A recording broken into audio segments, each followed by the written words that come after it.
Malachi, thank you. How about this? The power of play. Yeah. We hear about that a lot with our younger children. Then we sometimes forget about it with our older kids, but it turns out play is powerful at all ages. So we've got the experts on this subject with us today. They've just written a book, and Jed Derryberry and Dr. Julie P. Jones are here with us today. I pointed it out early, but you are almost Junie B. Jones. Almost. Almost. A little older, but yes, almost.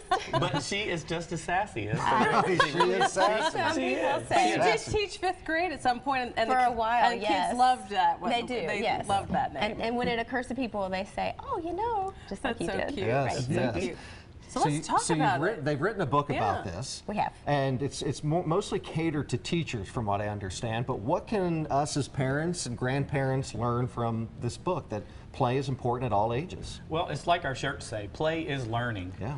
Whether you are down by the creek behind Granny's house, or in a classroom, or at the public library, or at a park, Or in a meeting. or in a meeting, you can have fun and be playful while you are learning.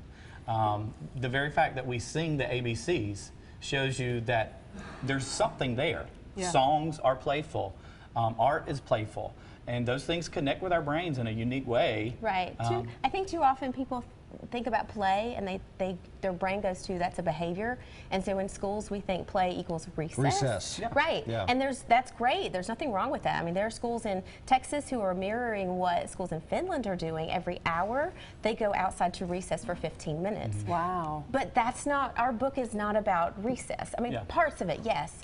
But what we are trying to say is that play is a mindset.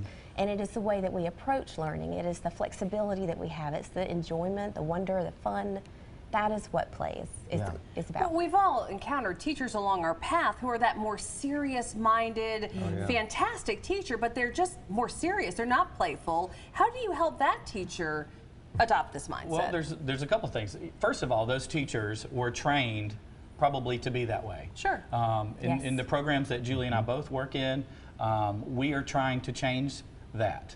We're trying to train teachers in the pre-service programs to be more playful and more fun from the beginning, so that they understand the brain science behind play and how it connects with the learning, so it makes the learning stick. The teachers who have been there for a long time, look, I'm almost 2 decades in. Julie's almost 2 decades in.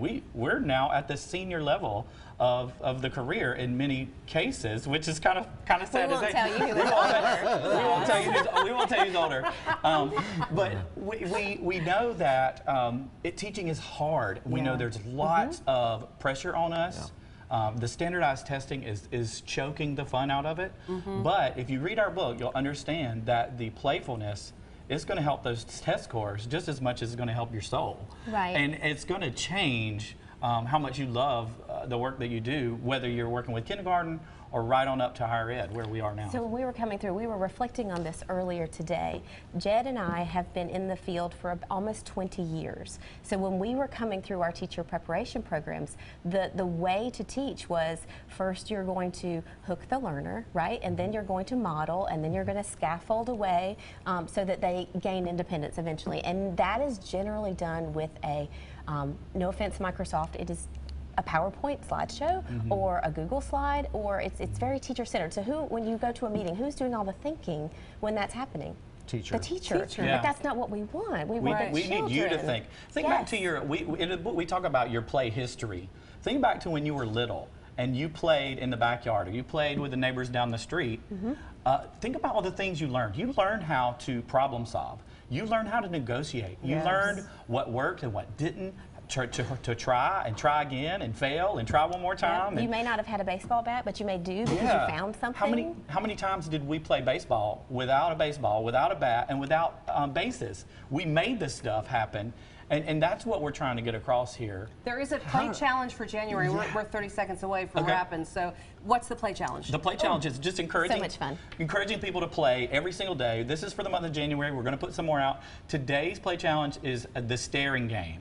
Staring contest. And why do we contest. why do we put that out there? Because there's all kind of learning that can come as a result of that. Why do we need eyelids? What happens if we lose our eyelids? What animals have 2 pairs of eyelids? Why do we blink? So there's all kind of learning that can go into that kind of moment. Playful Classroom. Your book is All right. pre-orderable on Amazon. You guys, thanks It for is. joining us. Thank What's the you. name of the title? The Playful Classroom. Perfect. Okay. And Thanks. who's having the staring contest with me during the Oh, commercial I'm doing break? it. I'm doing it. We're down. We're down. Me Yeah, and we're you, going. we'll We're do going. it. No smiling. No smiling. No You're blinking. watching Carolina's Family of 4. We're coming right back after the staring contest.